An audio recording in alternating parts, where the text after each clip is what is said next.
Mana mahallalarda suv bosyapti уже mana. Kanal uryapti.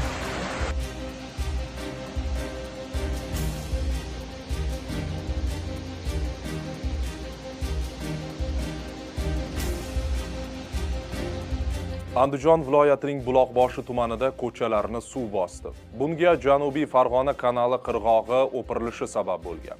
Tumanning kanalga tutash hududlarida yashovchi aholi evakuatsiya qilinayotgani aytilmoqda. Buloqboshi tumani hokimligining Kun.uzga ma'lum qilishicha, tumanning Sarvontepa mahallasi hududidan oqib o'tuvchi Janubiy Farg'ona kanalining qirg'oqlaridan biriga shikast yetgan. Oqibatda ma'lum miqdorda suv sizib chiqqan.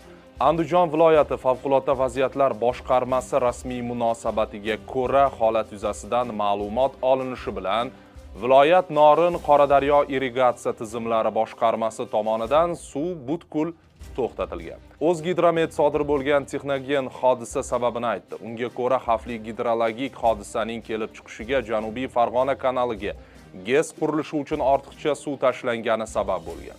Suv sarfi taxminan 15 metr kub sekundni tashkil etgan. Hodisa tafsilotlari o'rganilganida jami 560 ta xonadonni suv bosgani aniqlangan. Favqulodda vaziyatlar vazirligi esa hodisa oqibatida 30 ta xonadonning ichiga, 70 ta xonadonning esa tomorqasiga suv kirganini bildirdi.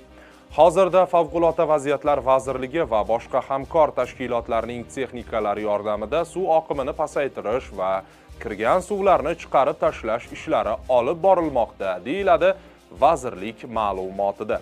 Hozirda suv sizib chiqishining oldini olish ishlari davom etmoqda. Hodisani bartaraf qilish uchun 40 ga yaqin texnika jalb qilingan.